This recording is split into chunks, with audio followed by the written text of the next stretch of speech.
मैं तृप्ति सांगानी Saraswati group of education की ओर से आप सभी का स्वागत करती हूँ। बच्चों, पिछले क्लास में हमने इकाई दूसरी कविता एक जगत एक लोक की 6 पंक्तियों का अभ्यास किया था। आज इस क्लास में हम अंतिम पंक्तियों का अभ्यास करेंगे। उससे पहले हम पिछले क्लास में जो पढ़े थे उसको फिर से याद कर लेते हैं। बच्चों, मैंने आपको बताया था कि ये सारा संसार बहुत बड़ा है, इसीलिए इस संसार में बहुत सारे देश, राज्य, जिले, शहर आदि का निर्माण हुआ है। इस पृथ्वी पर हर एक इंसान बसता है और इस सभी इंसान की एक ही माता है, धरती माता। यानी कि यदि माता एक ही है तो हम सब भाई भाई हैं।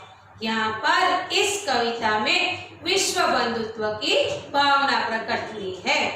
यहाँ पर बताया गया है कि हमें आपस में भाई भाई की तरह रहना चाहिए, मिलजुल कर रहना चाहिए और सबके प्रति समानता का भाव रखना चाहिए। पहली 6 पंक्तियों को याद करें तो एक जगत एक लोक, सबका है एक मान, एक चंद्र एक सूर्य एक भूमि आसमान। यानी कि यह सारा संसार एक मानव लोक है। यह सारा संसार एक मानव लोक है।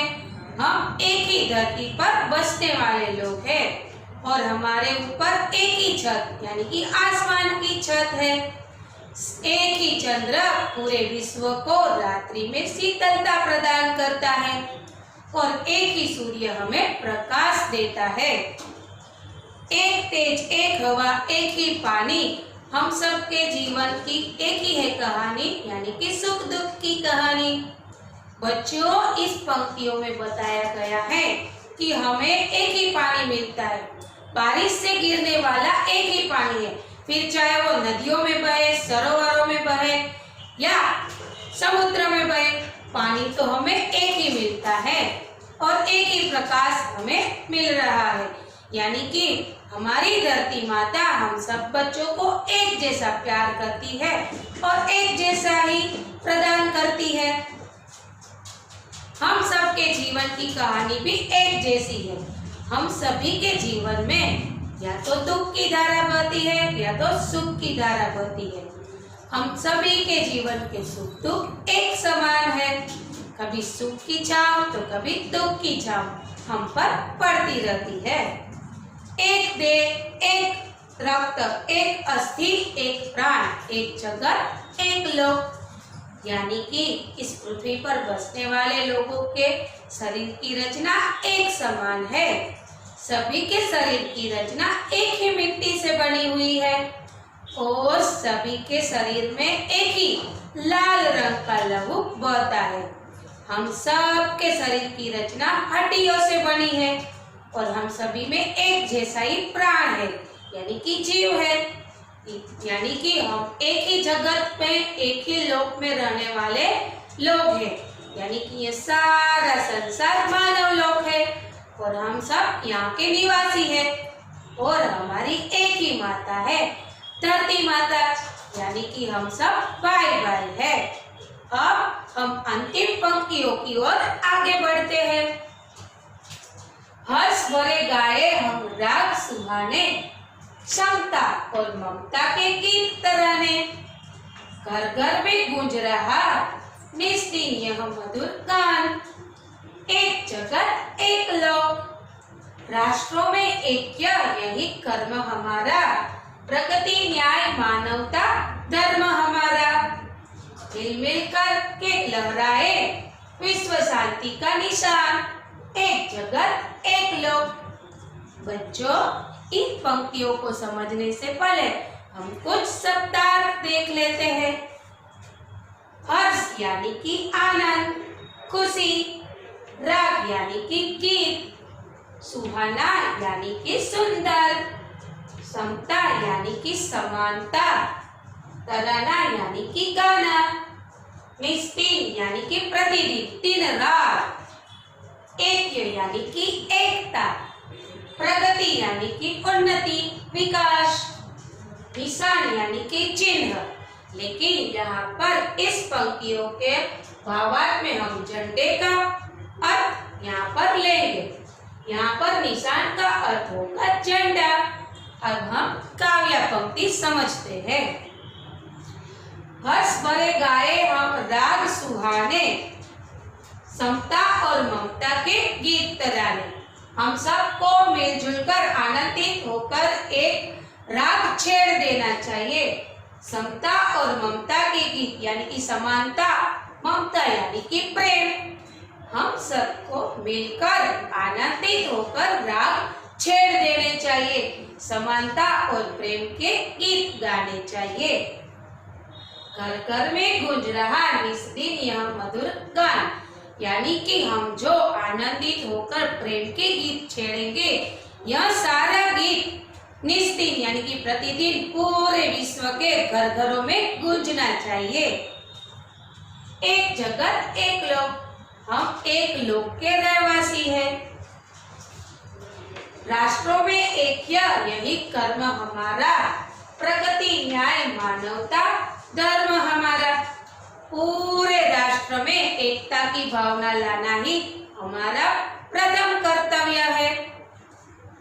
और पूरे संसार के लोगों की प्रगति हो यानी कि विकास हो, उन्नति हो, सभी को एक समान न्याय मिले और मानवता की रक्षा हो, यही हमारा धर्म बने। मिल के लहराए विश्व शांति का निशान, एक जगत एक लोक, यानी कि मिलकर यानी कि मिलजुल कर। हमें मिलजुल कर विश्व शांति का झंडा लहराना चाहिए, क्योंकि हम सब तो धरती माता की संतान हैं, एक ही भाई भाई की तरह रहते हैं। यदि हम भाई भाई की तरह रहेंगे तो पूरे विश्व में शांति बनी रहेगी। कभी किसी के साथ झगड़ा नहीं होगा और ना ही आपस में मनमुटाव होगा, क्योंकि हम लोग एक ही जगत एक ही लोक के रहने वाले हैं। यानी कि ये सारा संसार एक मानव लोक है। बच्चों में फिर से यह पंक्तियां दोहराती हूँ। हर्ष भरे गाए हम राग सुहाने, समता और ममता के गीत तराने, यानी कि हमें आनंदित होकर सुंदर राग छेड़ देना चाहिए और समानता और पारस्परिक प्रेम का गीत गाना चाहिए। और यह गाना निस्दिन यानी कि प्रतिदिन प्रत्येक घर में गूंजना चाहिए। राष्ट्रों में एक यही कर्म हमारा, प्रगति न्याय मानवता धर्म हमारा।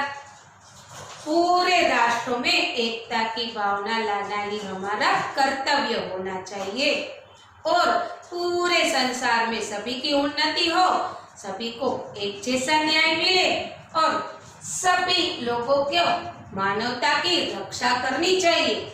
यही हमारा धर्म बनना चाहिए।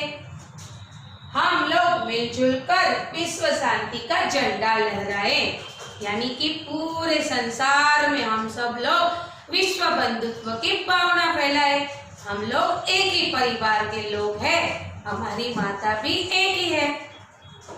बच्चों, यहाँ पर कुछ शब्द ऐसे आए हैं जिसका उच्चारण एक जैसा होता है, जैसे कि सुहाने, तराने, रहा, गान।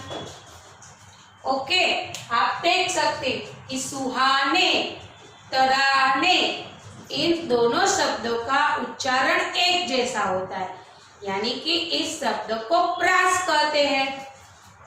रहा, गान, यानी कि ये सारे शब्द प्रास वाले शब्द हैं। यदि पंक्तियों में एक उच्चार वाले शब्द आए, एक समान उच्चार वाले शब्द आए, तो उसे प्रास कहते हैं। बच्चों, इस टास्क को खत्म होने के बाद आपको एक वर्कशीट मिलेगी। वह वर्कशीट आपको रफ बुक में करनी है, होमवर्क के रूप में। उससे पहले आपको अपनी रफ बुक में पहले दिनांक, फिर इकाई, नंबर और इकाई का नाम लिखना है। बाद में ही अपना होमवर्क करना है। अब मैं यहाँ पर अपनी पंक्तियों को कुछ प्रश्नों के रूप में दोहराती हूँ। आप फिर से ध्यान दीजिएगा। यह सारा संसार क्या है? यह सारा संसार एक मानव लोक है। दूसरा प्रश्न करूं तो कौन हमें शीतलता देता है? तो एक ही चंद्र पूरे विश्व को एक समान शीतलता देता है। हम सबके जीवन की क्या कहानी है? हम सबके जीवन की एक ही कहानी है, सुख दुख की कहानी है। ओके, इसके अलावा हमारा कर्तव्य क्या है? पूरे राष्ट्र में एकता लाना ही हमारा कर्तव्य है। हमारा धर्म क्या है? सभी इंसानों को न्याय मिले, सभी की उन्नति हो और मानवता की रक्षा हो, यही हमारा कर्म हो, यानी कि यह हमारा धर्म हो। ओके, फिर प्रश्न आएगा कि हमें कैसा झंडा लहराना चाहिए? तो हमें विश्व शांति का झंडा लहराना चाहिए। इस काव्य का मूल उद्देश्य क्या है? इस काव्य का मूल उद्देश्य विश्व बंधुत्व की भावना प्रस्थापित करना है। तो बच्चों, यहाँ पर आपको यह पूरी कविता का भावार्थ समझ में आ गया होगा। यहाँ पर देखें तो कुछ विलोम शब्द भी है। हर्ष यानी कि आनंद, तो उसका विलोम क्या होगा? शोक यानी कि दुख। ऐक्य यानी कि एकता, तो उसका विलोम क्या होगा? अलग अलग। समता यानी कि समानता, तो उसका विलोम क्या होगा? असमता यानी कि असमानता। फिर कर्म और धर्म। बच्चों, यहाँ पर मैं अपना टास्क खत्म करती हूँ। धन्यवाद।